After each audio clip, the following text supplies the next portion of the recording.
Assalamualaikum warahmatullahi wabarakatuh.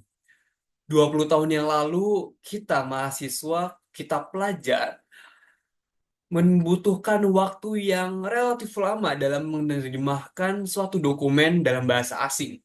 Kita harus mencari setiap detailnya satu persatu, kata per kata, dengan menggunakan dictionary atau kamus. 10 tahun yang lalu, dua tokoh mengubah dunia berinovasi bernama Sergey Brin dan juga Larry Page, atau founder dari Google. Mereka menumbuhkan suatu inovasi untuk menyingkatkan, mengefisiensikan waktu yang tadinya harus membutuhkan waktu berapa jam, berapa menit untuk menerjemahkan suatu dokumen, tapi hanya membutuhkan berapa detik ataupun berapa menit untuk menerjemahkan dokumen tersebut. Mereka menemukan yang namanya Google Translate. Namun, tahun-tahun akhir ini menggemparkan dunia dengan munculnya artificial intelligence, bermula dengan suatu AI yang bernama ChatGPT. AI atau artificial intelligence bukan hanya menerjemahkan suatu dokumen secara singkat, namun bisa melampaui hal tersebut, mengkritisasi, bisa merekomendasi, memberi saran, masukan, dan lain sebagainya dengan pemikiran yang kritis dalam waktu yang cukup singkat, beberapa detik saja mungkin, atau mungkin beberapa menit. Kita membahas apakah artificial intelligence dalam video ini dapat memberikan suatu benefit atau manfaat bagi mahasiswa, atau sebaliknya dapat menjadi ancaman. Sebelumnya, perkenalkan, saya Muhammad bin Akbar Hatta dengan NIM 142221223 dari kelas Komunikasi Bisnis di Universitas Airlangga tahun 2024. Saya ingin mengajak kita semua melihat bagaimana AI bukan hanya sebuah alat teknologi, namun adalah sebuah kekuatan yang dapat membantu kita sebagai mahasiswa menjadi lebih baik di perkuliahan. Di tengah pesatnya kemajuan teknologi, kita harus melihat AI sebagai alat yang dapat meningkatkan belajar kita, bukan sebagai ancaman. Pertama, personalisasi. Pembelajaran dipersonalisasi AI memungkinkan kita untuk belajar sesuai kecepatan dan kebutuhan masing-masing. Tidak seperti dulu kita harus mengikuti kurikulum atau metode yang sama. Contohnya hadirnya dua platform seperti Ruang Guru ataupun Zenius. Mereka suatu platform yang menggunakan AI untuk menyampaikan suatu materi, menyesuaikan materi berdasarkan hasil belajar kita. Menurut penelitian dari Harvard University, sistem pembelajaran yang dipersonalisasi dapat meningkatkan prestasi akademik hingga 30%. Artinya apa? Artinya kecerdasan buatan benar-benar membantu kita dengan lebih efektif dan juga efisien. Kedua, kita akan berbicara terkait tersedianya. Bantuan akademik tersedia selalu. Misalnya ada Grammarly atau ada pemeriksaan tata bahasa dan ejaan kita secara otomatis saat kita menulis tugas, ataupun Photomath.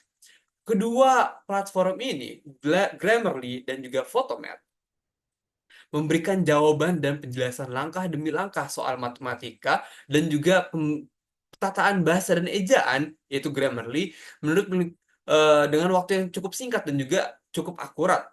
Menurut penelitian yang dilakukan oleh Stanford University, siswa yang menggunakan alat bantu berbasis AI secara teratur melaporkan peningkatan pemahaman sebesar 20%.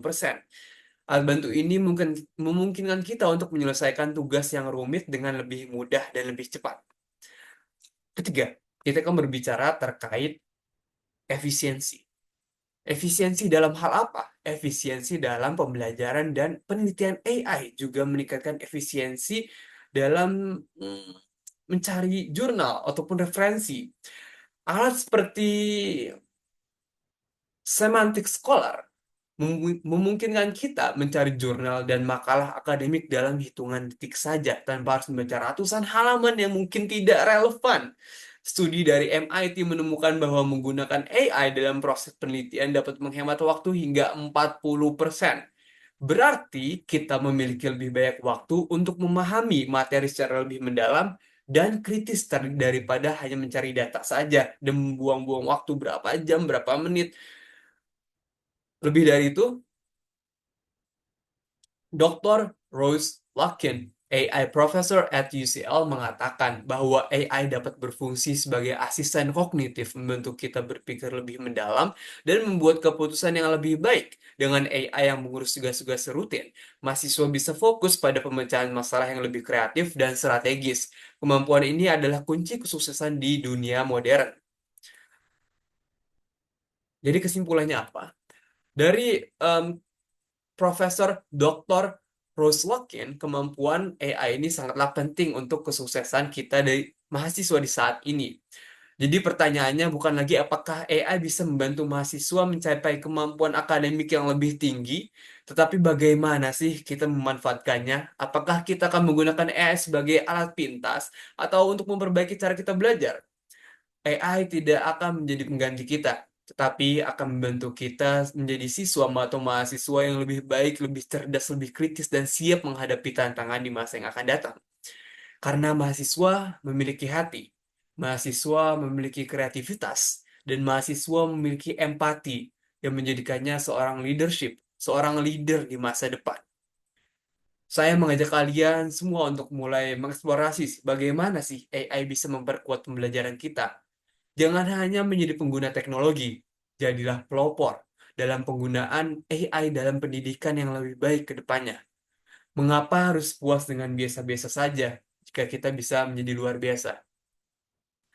Suatu quotes dari Steve Jobs yang mengatakan, "Let's go invent tomorrow instead of worrying about what happened yesterday." Yang sudah terjadi, maka terjadilah.